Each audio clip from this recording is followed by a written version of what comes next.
काला साया। यूं तो बनारस घाट अपनी खूबसूरती के लिए बहुत प्रचलित है, पर घाट के किनारे कई राज लिए बैठे हैं। ये कहानी शुरू होती है बनारस के घाट के पास बने ममता निवास से, जहाँ प्रिया लाल जोड़े में ममता के घर उसकी बहू बनकर आती है। आओ आओ बहू, घर को अपने पैरों से पवित्र करो। ममता घर की दहलीज पार कर ही रही होती है कि अचानक एक बहुत गंदी सी बास पूरे घर में फैल जाती है।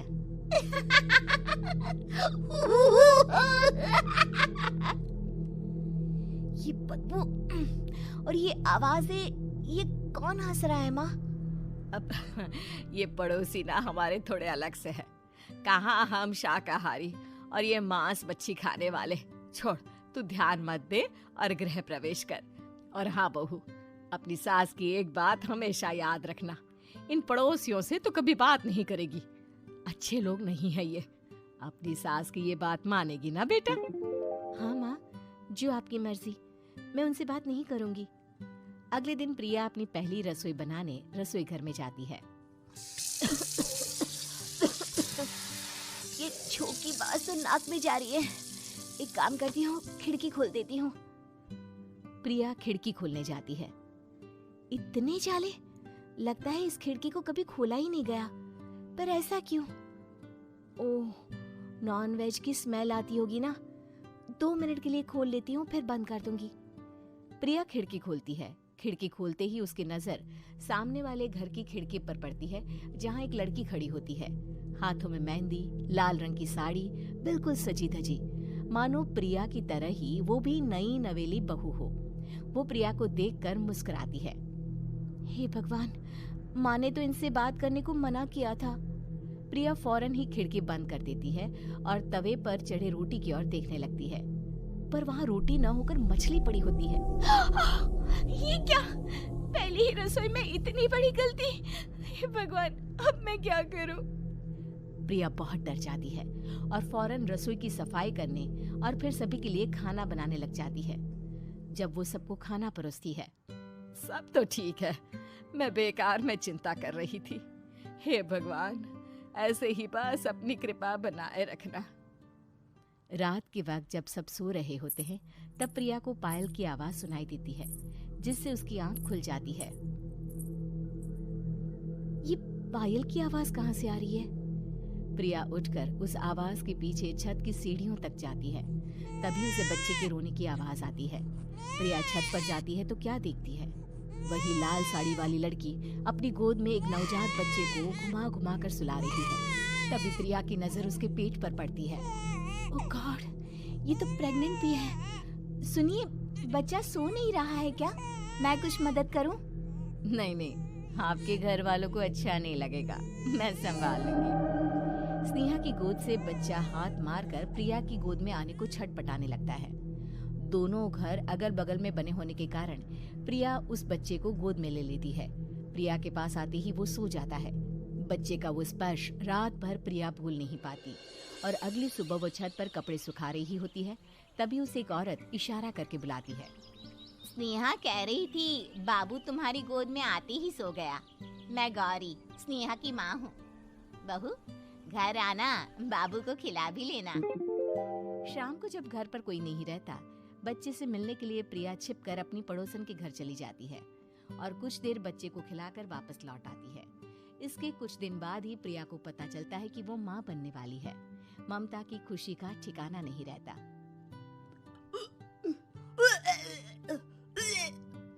माँ जी, पता नहीं क्यों उल्टी आ रही है। प्रिया भागती हुई वॉशरूम में जाती है तो हरे और लाल रंग की उल्टी करती है। उस उल्टी में से कीड़े निकलते हैं। ये क्या? खून और ये कीड़े! माँ! माँ! प्रिया की आवाज सुनकर ममता दौड़ कर आती है, पर बेसिन में कुछ नहीं होता। प्रिया हक्की बक्की रह जाती है। ये सब क्या हो रहा है? प्रिया घबरा जाती है और अपने कमरे में जाकर सो जाती है। डर के कारण वो इतनी थक जाती है कि उसकी आंख लग जाती है। तब उसे ऐसा लगता है उसके पेट पर मानो कोई बैठा हुआ हो। कौन हो? प्रिया के पेट पर एक 5 महीने की बच्ची बैठी हुई थी, जो बुरी तरह जली हुई थी। माँ, तुम ही मुझे लाई ना अपने पेट में। मैं तुम्हारी माँ नहीं हूँ। कौन हो तुम? माँ, देखो मैं जल गई बुरी तरह से। 6 महीने पेट में रहने को भी मुझे नहीं मिला। सहला दो ना माँ। बचाओ, बचाओ, माँ। ममता दौड़कर कमरे में आती है। प्रिया की बातें सुनकर वो सब समझ जाती है। तू कहीं बगल वाले घर में तो नहीं जाकर आई ना बहू? मुझे माफ कर दो, मैं गई थी माँ। उस घर में सब मरे हुए हैं बहू। कई साल पहले स्नेहा उस घर में बहू बनकर आई थी। कुछ ही दिन में वो एक बच्चे को जन्म देने वाली थी। पूरा घर बच्चे के आने की खुशी में खोया था कि एक दिन अचानक उस घर में आग लग गई। सब बुरी तरह जलकर मर गए। गौरी आज भी दादी बनने का इंतजार कर रही है और इसीलिए स्नेहा ने अपना अजन्मा बच्चा तुम्हारी कोख में डाल दिया। ममता ये कह रही होती है कि पीछे से उसके पैरों को एक बच्चा पकड़ लेता है। दादी, दादी। माँ, स्नेहा की गोद में यही बच्चा था। ये बच्चा कौन है फिर? तेरी मौत है। तेरी भी दादी। जिस चीज का ममता को डर था वही हो गया। ममता निवास के ऊपर मौत ने चादर बिछा दी थी। प्रिया का पेट ऐसे बढ़ जाता है मानो 9 महीने का हो। 2 हाथ उसके पेट से बाहर निकलते हैं। बहू, संतोष को फोन कर, किसी पंडित जी को बुला बहू। प्रिया का पति भागता हुआ घर आता है। ये तो होना ही था माँ। तेरा पाप तेरे सामने आ गया तो तू सह नहीं पा रही है। स्नेहा घर में आग लगी नहीं थी, माँ ने लगाई थी, प्रॉपर्टी की लालच में। और वो बच्चा मेरी पहली पत्नी का बच्चा है, मेरा बेटा, जो कि उस आग की चपेट का शिकार हो गया था। मैंने तुमसे ये सब माँ के कहने पर छुपाया था। मुझे माफ कर दो प्रिया। तुम अगर चाहो तो यहाँ से जा सकती हो। मैं तुम्हें किसी भी बंधन में रखना नहीं चाहता। मेरी शादी हुई है आपसे, मैं आपको छोड़ नहीं सकती, पर उससे पहले हमें स्नेहा, उसकी माँ और बच्चे की आत्मा की शांति करवानी होगी। संतोष और ममता गौरी के घर जाते हैं। अंदर सब कुछ जला हुआ होता है। जमीन पर जली हुई लाशें बिखरी हुई थी। ममता रो रो कर अपनी करने की माफी गौरी से मांगती है। प्रिया स्नेहा के घर वालों का अंतिम संस्कार करवा देती है और ममता निवास फिर से आत्माओं के साए से मुक्त हो जाता है। माँ, माँ, अरे क्या माँ माँ कर रहा है? बकरी का बच्चा है क्या? अरे माँ, मजाक छोड़ो।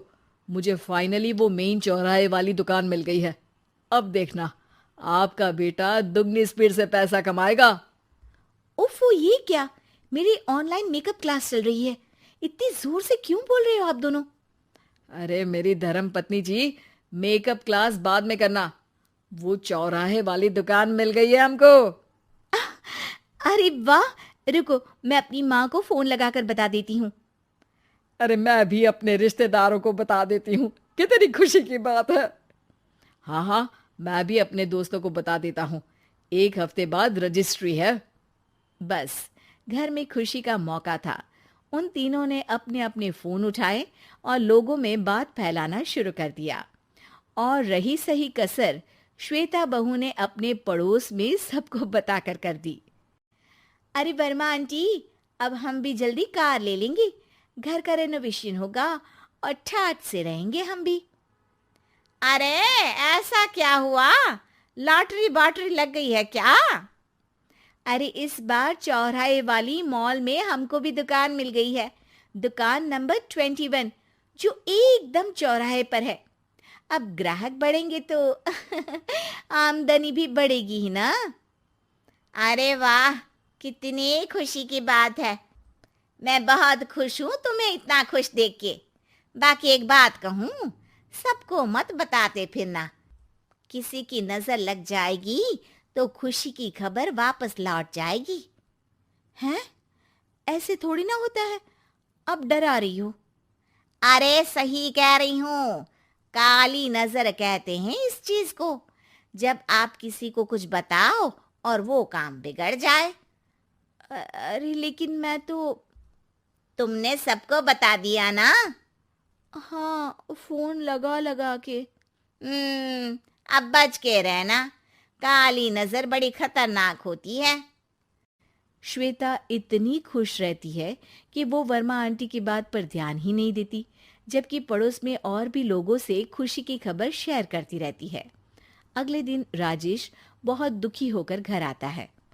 अरे बेटा, क्या हुआ? मुंह क्यों सूजा हुआ है? मधुमक्खी ने काट लिया क्या? माँ, वो दुकान किसी और के पास चली गई। किसी ने ज्यादा भाव लगा दिया। अरे पर बात तो आपसे हुई थी ना उस दुकान वाले की। हाँ, आज मैं टोकन अमाउंट देने गया था, तब मुझे पता चला। कोई आकर सुबह मुझसे पहले ही ज्यादा अमाउंट दे गया। काली नजर। क्या? क्या कहा? वर्मा आंटी ने समझाया था कि किसी को बताना मत, वरना काली नजर लग जाएगी। अच्छा, तुम्हें उनकी बात मान लेनी चाहिए थी। उनकी बात मान लेती, लेकिन उसके पहले ही सबको बता चुके थे ना हम तीनों। अरे अगली बार से ध्यान रखेंगे। कोई भी नई चीज होगी तो किसी को नहीं बताएंगे। तीनों कुछ दिन ऐसे ही रहते हैं, पर एक दिन श्वेता को एक मेल आता है। राजेश, मेरा ऑनलाइन मेकअप कोर्स कंप्लीट हो गया।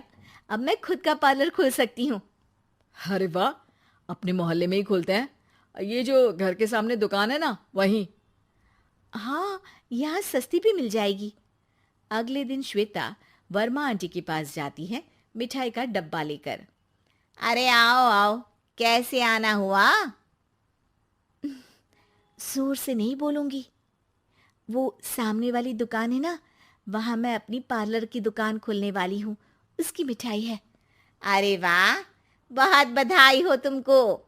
हाँ, मैं कमाने लगूंगी तो राजेश पर पूरे घर का बोझ नहीं रहेगा ना आंटी जी।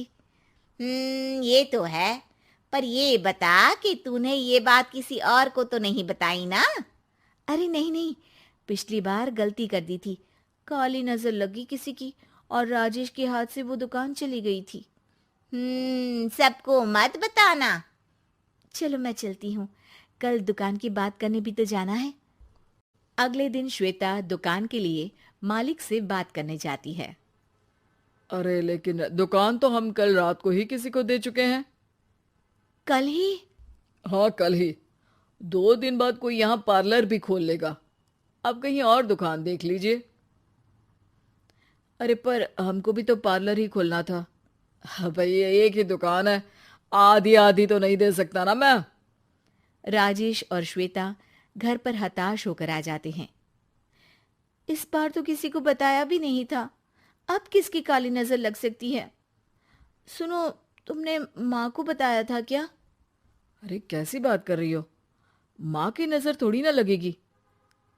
पक्का तुमने किसी को नहीं बताया था ना? सिर्फ वर्मा आंटी को बताया था, उन्होंने ही मुझे किसी को नहीं बताने को कहा। अरे यार, तुम भी सही हो। मेरी माँ को नहीं बताने को कह रही हो, पर वर्मा आंटी को बताना तुम्हें जरूरी लगा। अरे वर्मा आंटी ने ही तो काली नजर के बारे में बताया था ना, वो हमेशा हमारा भला ही तो चाहती है। मेरी माँ भी हमारा भला ही चाहती है। अरे पर चिल्ला क्यों रहे हो? बात नहीं कर सकते क्या आराम से? नहीं आता वो आराम से बात करना, और करना भी नहीं चाहता हूं मैं। दुकान जाने का दुख गुस्से में बदल गया था और राजेश और श्वेता में बात बंद हो गई थी। 2 दिन बाद मोहल्ले में पार्लर का इनॉग्रेशन हुआ, जिसमें मोहल्ले के सभी लोगों को बुलाया गया, पर श्वेता, राजेश और माँ नहीं जाते। माँ, अंदर आ जाओ। क्या देख रही हो? अरे नया पार्लर देख रही हूं अपने आंगन से। देखो, माँ को दूसरे का सुख देखने में कितना मजा आ रहा है। मेरा दुख नहीं दिख रहा इन्हें। यहाँ मेरा पार्लर भी तो हो सकता था। अरे चुप रहो यार, हर बात में लड़ाई क्यों ढूंढ रही हो? राजेश और श्वेता फिर बहस करने लगते थे। तभी माँ ने दोनों को बाहर बुलाया। अरे जरा देखो तो, दुकान चलाने वाले का बोर्ड पर नाम क्या लिखा है? श्रुति वर्मा। गाड़ी निकाले बेटा, हमें कहीं जाना है। काली नजर का इलाज कराने? राजेश अपनी बाइक निकालता है। तीनों ट्रिपलिंग कर रहे हैं। माँ राजेश को उस मॉल वाली दुकान पर लेकर जाती है जहां राजेश अपनी दुकान खोलने वाला था। यही दुकान लेना चाहता था ना तू? हाँ, पर इनको भी दुखी करने लेकर आई हो क्या यहाँ पर दुकान दिखाकर? वहाँ काफी नहीं था? अरे श्वेता, थोड़ा सब्र रख, अभी पता चलेगा कि हम यहाँ क्यों आए हैं। बता, इस दुकान चलाने वाले का नाम क्या है? अनुपम वर्मा। कुछ समझ में आया? वो दुकान वाली श्रुति वर्मा, ये दुकान वाला अनुपम वर्मा, और हमारे पड़ोस में हमने उस दुकानों के बारे में बताया किसको था? वर्मा आंटी को। मतलब वर्मा आंटी ही हमारा काम बिगाड़ रही है? नहीं नहीं, ऐसा नहीं हो सकता, ये बस इत्तेफाक है। राजेश अपना फोन निकालता है और श्रुति वर्मा और अनुपम वर्मा के नाम फेसबुक पर सर्च करता है, जहां ये दोनों ही वर्मा आंटी के रिश्तेदार होते हैं। श्वेता को समझ में आ जाता है कि वर्मा आंटी की ही नजर खाली नजर है। अब क्या करना है? कोई भी खुशी की खबर हो तो काली नजर से बचना है, यानी वर्मा आंटी से बचना है। अरे पर मुझे ये समझ में नहीं आया कि वो हमारे साथ ऐसा क्यों करेंगी। अरे बेटा, एक सीख है, दूर के आदमी को आपकी तरक्की से कम परेशानी होगी, पड़ोसी को ज्यादा। दोनों माँ की बात में हामी भरते हैं और अगला काम चुपचाप करने की कसम खाते हैं ताकि आगे से वर्मा आंटी